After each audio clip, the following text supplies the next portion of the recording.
उत्तर प्रदेश में 24 घंटे में 290 लोगों की जानें गई हैं। लखनऊ में सबसे ज्यादा 3,342 केसेस आए हैं और ये लगातार दूसरा दिन है जब 3,000 के ऊपर केसेस आ रहे हैं, वरना आंकड़ा 5,000, 4,000 रेगुलर था। तो कोविड के टेस्ट तो हो ही रहे हैं, केसेस थोड़ा कम आ रहे हैं, लेकिन वो उतने कम नहीं हैं, क्योंकि 3,342 केस बहुत होते हैं। ये रोजाना है। 24 घंटे में लखनऊ में 25 मौतें हुई हैं, कानपुर में 21, गाजियाबाद में 20, वाराणसी में 16, प्रयागराज में 14, कानपुर में 1,357 केसेस आए हैं, वाराणसी में 1,610, गौतम बुद्ध नगर यानी नोएडा में 1,571 केसेस आए हैं।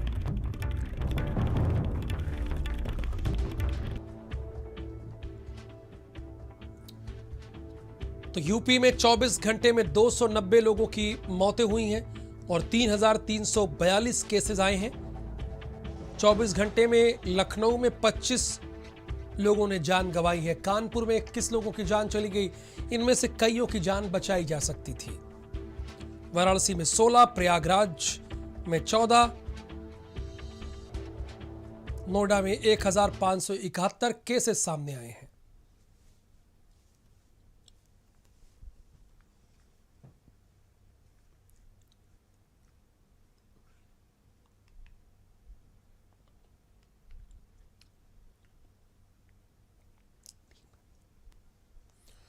और 3 संवाददाता इस वक्त हमारे साथ हैं, इनसे जानते हैं कि इनके जिले की क्या स्थिति है, आज क्या इन्होंने देखा, ये सब कुछ आपको विस्तार से बताएंगे। दीपक मिश्रा कानपुर की जानकारी देंगे, शुरुआत इन्हीं से करेंगे, लेकिन 2 संवाददाताएं हैं और हमारे साथ जुड़े हैं, उनको बताते हैं। नरेंद्र प्रताप मेरठ की जानकारी देंगे और संजय सिंह चौहान लखनऊ ग्रामीण इलाके और शहरी इलाके दोनों की स्थिति से आपको रूबरू कराएंगे। दीपक, कानपुर की आज क्या स्थिति देखने को मिली, ये आप बताइए।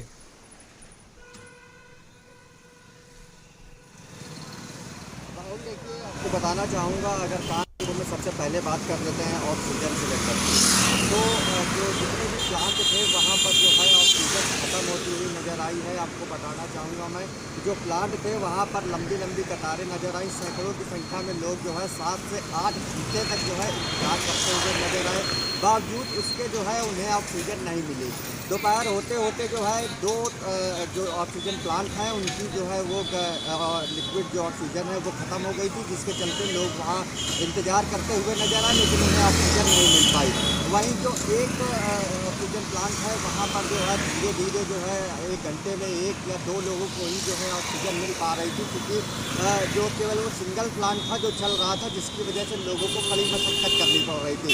और वहीं अगर बात की जाए कोविड वैक्सीनेशन का है, जो कल से शुरू हुआ था, वो इसमें जो है आज केंद्रों में ताले लगते हुए नजर आए, क्योंकि जो वैक्सीन है केंद्रों को वो नहीं मिल पाई थी, जिसके चलते जो है आज वैक्सीनेशन का काम पूरी तरीके से ठप रहा और केंद्रों में ताले लगते नजर आए।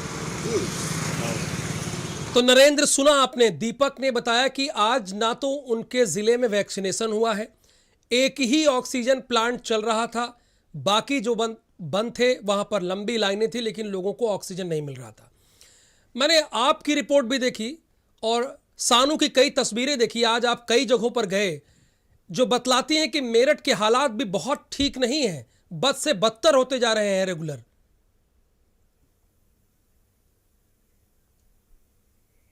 देखिए राहुल, जहाँ तक 18 से 44 साल के लोगों के वैक्सीनेशन की बात है, तो सरकार ने उसी तरीके से कल एक तरह से कहें कि जिस तरीके से किसी इमारत का शिलान्यास किया जाता है, इसी तरीके से कैंपेन शुरू कर दिया। लेकिन आज संडे होने का हवाला देकर ये कहा गया कि आज वैक्सीनेशन नहीं होगा, जबकि असल बात ये है कि आज ज़िलों में जो वैक्सीन है वही मौजूद नहीं है, वो मुहैया नहीं है।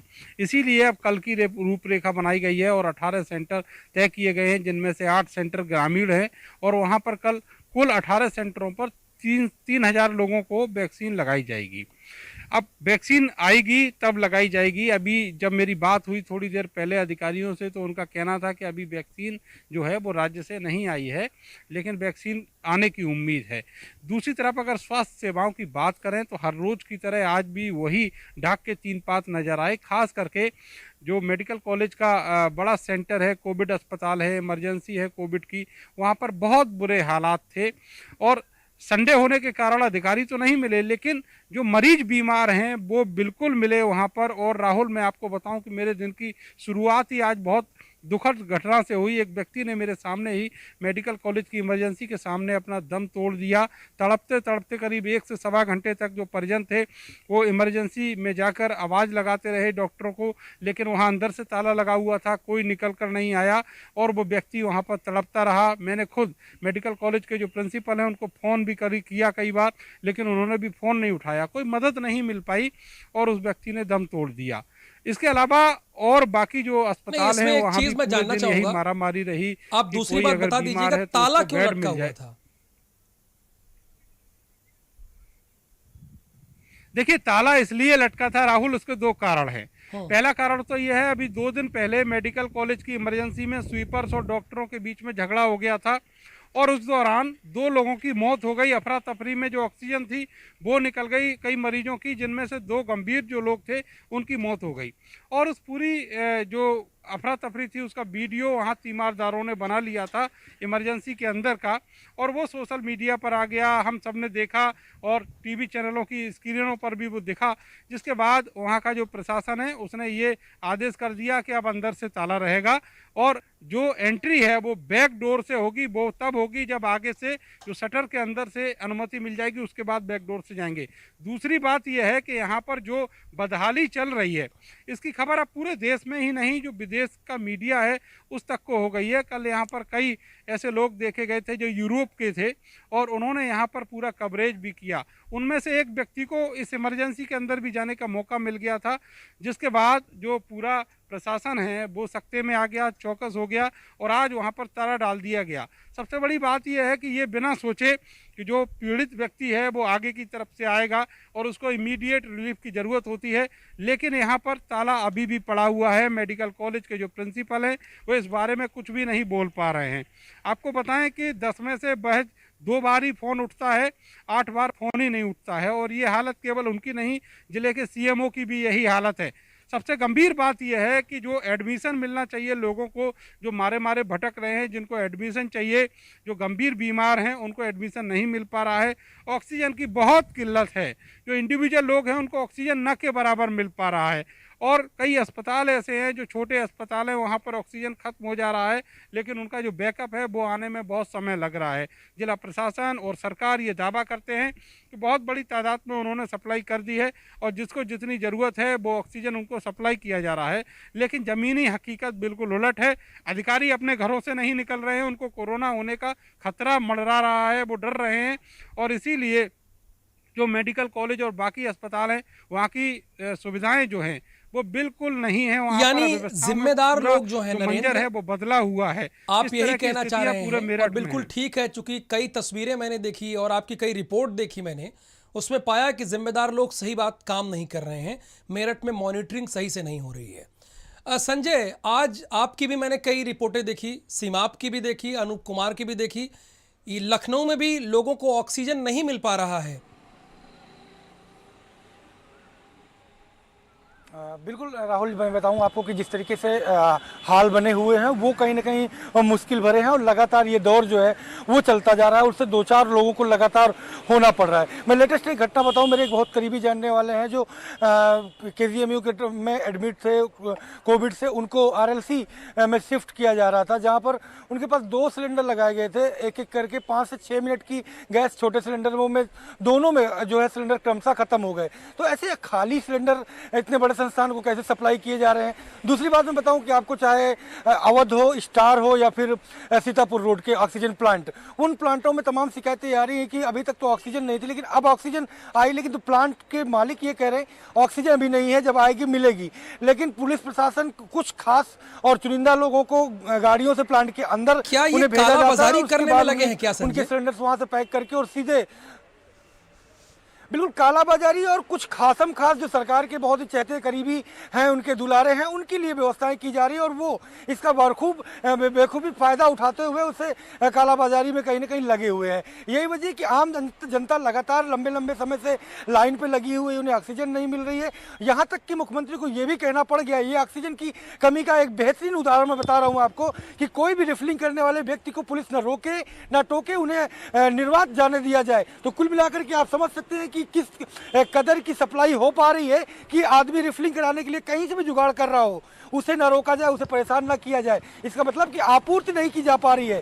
जो आपूर्ति की मांग है लखनऊ की खासकर या ग्रामीण इलाकों में, वहां पर आपूर्ति बाधित है, वो पूरी तरीके से आपूर्ति नहीं हो पा रही है। और जिस तरीके से लोग इस महामारी में मौके को भुनाने का काम कर रहे हैं, उन पर कार्रवाई उतनी सख्ती से नहीं हो पा रही जितनी सख्ती से होनी चाहिए। तो ये एक जो लखनऊ का दर्द है वो लगातार बना हुआ है। हालात ग्रामीण के भी खराब है। आज जिस तरीके से तमाम जगहों पर वोटिंग की गिनती चल रही थी, वहां पर सोशल डिस्टेंसिंग का पालन एकदम नहीं हुआ। इसके परिणाम पहले जो वोटिंग हुई थी उसके परिणाम देखने को मिले हैं और अब ये वोटिंग की गिनती के परिणाम जो सोशल डिस्टेंसिंग टूटी है, ये आने वाले दिनों में सरकार के लिए खुद मुसीबत बन के खड़ी होगी। और अभी सरकार अपने पुराने जो दाग है वो धुल नहीं पाई है। ऋण लगाने का प्रयास जरूर अधिकारी डेली सुबह से शाम तक करते हुए, लेकिन उस दिन से सफेदी ला नहीं पाए। लेकिन आने वाले दिनों में जो दाग और लगने वाला है, उससे और परेशानियां ग्रामीण क्षेत्रों में बढ़ेंगी। ऐसे में जब ग्रामीण क्षेत्र प्रभावित होगा, उससे मौतों का सिलसिला और बढ़ेगा। जिस तरीके से मौत के आंकड़े 25 बताए गए हैं, ये फर्जी आंकड़े हैं और सीएमओ के द्वारा मनगढ़ंत तरीके से बताए गए हैं। खुद भैंसा कुंड बताता है, गुलाला बताता है और वहां के कब्रगाह बताते हैं कि कितनी संख्या, आज 150 से ऊपर की संख्या संडे को होने वाली थी। ये झूठ बोलता है बैठ यानी मौतों के आंकड़ों में हेरा फेरी हो रही है। ये आप कह रहे हैं कि मौतों के आंकड़ों में हेरा फेरी हो रही है। असल में कुछ ज्यादा लोग मर रहे हैं और दिखाया कुछ कम जा रहा है। दीपक, क्या कानपुर के कमिश्नर कालाबाजारी पर रोक नहीं लगा पा रहे हैं? वो नाकाम है। कहीं भी देख लीजिए आप, दवाओं की कालाबाजारी देख लीजिए, ऑक्सीजन की, एकदम वो नाकाम है रोकने में।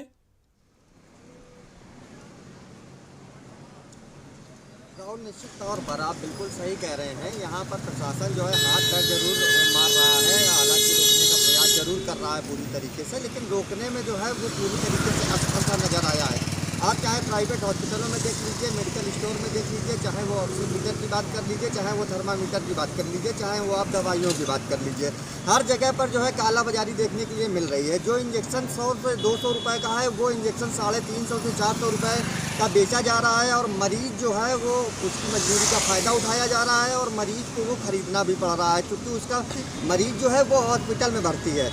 तो तीमारदारों के सामने कहीं ना कहीं ये सबसे बड़ी समस्या उभर करके आई है कि उसका हॉस्पिटल में जो पैसा लग रहा है वो भी एक्स्ट्रा बनाया जा रहा है और जो कालाबाजारी मेडिकल स्टोरों में हो रही है वो भी जो है वो उसकी जेब में एक्स्ट्रा बर्डन जो है वो पड़ रहा है और मजबूरी में उसको वो पैसे देने भी पड़ रहे हैं। प्रशासन में अगर शिकायत की किया जाता है तो केवल जो है वो कार्रवाई के नाम पर की जांच की जाएगी, उसके बाद कार्रवाई की जाएगी और ये मामला जो है वो धीरे धीरे टल जाता है पूरा। तो कहीं ना कहीं जो है वो प्रशासन पूरी तरीके से नाकाम नज़र आया है। अभी तक कालाबाजारी में जो है किसी तरीके की लगाम लग पाए या फिर जो है जो निजी हॉस्पिटल हैं वहाँ पर जो नॉन, बिल्कुल ये बड़ी लापरवाही है। प्रशासन कालाबाजारी रोकने में पूरी तरह से फेल दिखाई देता है। आपने दीपक के जरिए सुना। सबसे बड़ी बात यह है कि पुलिस पर दोहरा दबाव है। इस वक्त चुनाव की काउंटिंग भी हो रही है, उसमें भी पुलिस लगी है और इसी बात का कुछ और लोग फायदा उठा रहे हैं। नरेंद्र, आपके यहां क्या स्थिति है?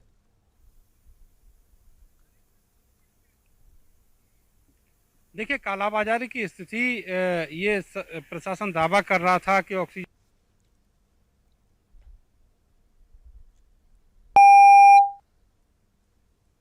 चलिए, नरेंद्र से हमारा संपर्क नहीं हो पा रहा है, उनसे बातचीत करेंगे। लेकिन दावा नरेंद्र कह रहे थे कि प्रशासन कर रहा था, लेकिन हकीकत में कुछ और स्थिति है। अस्पताल में बेड है नहीं, ऑक्सीजन आपको बामुश्किल मिल रही है। नरेंद्र आपको आगे की जानकारी देंगे। नरेंद्र बताइए।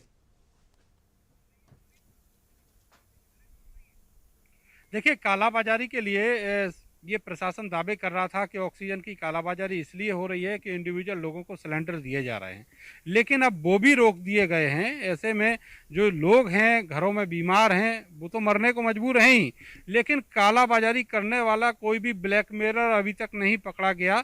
ये जो दावे हैं वो जिला प्रशासन के थे। दूसरी तरफ जो ज़रूरी दवाएँ हैं जिनमें पैरासीटामोल शामिल है और सारे एंटीबायोटिक हैं, ये सारी दवाएं जो कोविड मरीजों के इस्तेमाल में आती हैं उनकी अब ब्लैक मेलिंग शुरू हो गई है। आप देखेंगे कि वो जो दवाएं हैं वो मेडिकल स्टोर्स पर ओवर रेट मिल रही हैं, जो मेडिकल मार्केट है वहाँ पर भी ओवर रेट मिल रही हैं। लेकिन जो ड्रग विभाग के बड़े बड़े अधिकारी हैं वो वहाँ पर जाने की जहमत तक नहीं उठा रहे हैं, देख भी नहीं रहे हैं कि जो व्यक्ति है, जो मेडिकल स्टोर हैं वो आखिर कैसे इनको ओवर रेट में बेच रहे हैं। और जो परेशान व्यक्ति है उसके पास इतना समय नहीं है राहुल कि वो मुझे बुलाएगा या ड्रग इंस्पेक्टर को फ़ोन करेगा। उसका व्यक्ति जो गंभीर हालत में है, जो बीमार है, उसको बस इतना ही दिखता है कि बस किसी तरीके से दवा मिले और वो वहाँ तक पहुँचा पाए, अपने व्यक्ति को, अपने मरीज को वो दवा मुहैया करा पाए। तो इस तरीके के हालात लगातार बने हुए हैं। जिला प्रशासन की ओर से चाहे वो डीएम हो, चाहे वो स्वास्थ्य विभाग के सीएमओ हों या फिर ड्रग इंस्पेक्टर हों, बड़े बड़े दावे किए जा रहे थे। ये भी कहा था डीएम ने कि जो लोग हैं जो कोविड पॉजिटिव हैं उनको ये रिपोर्ट दिखाने के बाद ऑक्सीजन का सिलेंडर मिलेगा। लेकिन राहुल, बहुत दुख की बात है कि 12-12, 14-14 घंटे, 20-20 घंटे हो जा रहे हैं, लोग लाइन में लगे हैं, 2-2 दिन हो जाते हैं, लेकिन उनको सिलेंडर नहीं मिलता और वो लोग रोके चले जाते हैं, बिलख के चले जाते हैं। बहुत सारे तो ऐसे लोग हमने देखे लाइनों में लगे हुए जिनके जो मरीज़ थे उनकी घर में ही डेथ हो गई और फिर उनको लाइन छोड़ के जाना पड़ा, उनको सिलेंडर नहीं मिल पाया, उनको ऑक्सीजन नहीं मिल पाई। इस तरह के हालात हैं। लेकिन सबसे बड़ी बात यह है कि जो अधिकारी हैं वो केवल बैठ के कर रहे हैं, निकल नहीं रहे हैं। अगर निकलेंगे तो उनको एहसास होगा कि अपनों के जानों का दर्द क्या होता है। ये कहा जाता है कि जब अपना जाता है, बिल्कुल ख़ास हो, कोई घर का हो, तब मालूम पड़ता है, जिसके साथ समय बिताया हो तब मालूम पड़ता है कि दर्द क्या होता है उसके जाने का। लेकिन आप देखेंगे ऐसे मौतें हो रही हैं लगातार। अब वो दौर आ चुका है कि एम्बुलेंस में ही तड़पकर लोग मरने लगे हैं। लेकिन ये देखना चाहिए जिले के अधिकारियों को। यहाँ पर कमिश्नर भी बैठते हैं मेरठ में, यहाँ पर एडीजी भी हैं और आईजी भी हैं, एसएसपी भी हैं। इन सबको जिम्मेवारी दी है मुख्यमंत्री योगी आदित्यनाथ ने। एक ट्वीट किया था उन्होंने कल और ये कहा था कि सब लोगों को इन सब चीज़ों को देखना है। लेकिन इस तरह की कोई एक जो कवायद होनी चाहिए, एक जो पहल होनी चाहिए राहुल, वो पहल नहीं देखने को मिलती है। आप बिल्कुल ठीक कह रहे हैं, ये आपकी रिपोर्ट से पता भी चलता है। संजय, ये मौत के आंकड़ों को छिपाने में सरकार क्यों लगी है? आप कह रहे हैं कि आंकड़े कुछ और हैं और सरकार कुछ और बताती है।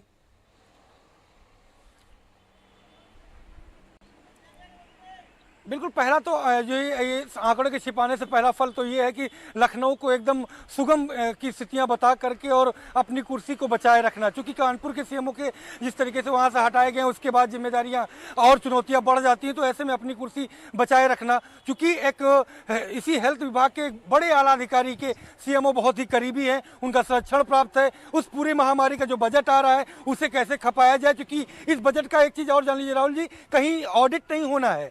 और हालात यह है कि वैक्सीन सेंटर पे वैक्सीन कर्मचारी जो वैक्सीन खुद लगाते हैं उनको अपनी पानी और चाय खुद लेके आना पड़ता है। जबकि सिस्टम यह है कि अगर वैक्सीनेशन करवाने वाला व्यक्ति आएगा तो चाय बिस्किट होल्डिंग एरिया में उसको दिया जाएगा, पानी दिया जाएगा, उसे कैसे खा लिया जाए। क्योंकि राजधानी लखनऊ का बड़ा बजट है, यहाँ के हालात सुगम नहीं है, बहुत ज़्यादा भयानक है, कितने ज़्यादा खतरनाक है वो सबको पता है। तो वो चीज़ें कैसे नॉर्मल रखी जाए, सरकार को कैसे गुमराह रखा जाए, इस सभी बातों को छिपाने के लिए आंकड़ेबाजी चल रही है। और वो आंकड़े 12 अप्रैल के बाद से लगातार, क्योंकि केसेज यहाँ 5000 से ज़्यादा आने लगे थे, ऐसे में केवल आंकड़े ही नहीं छिपाए जा रहे, कितनी आप जांचें करा रहे हैं राजधानी लखनऊ के शहर से ग्रामीण इलाकों में, वो भी आपको नहीं बताएंगे। कितने लोगों को आप अस्पताल पूरे 24 घंटे में पेशेंट आए, अगर मान लीजिए 3300 पेशेंट आए, 3300 पेशेंट में आप हमको बताते थे 12 अप्रैल तक प्राथमिकता ये है संजय कि कैसे कुर्सी बचाई जाए, न लोगों की जान।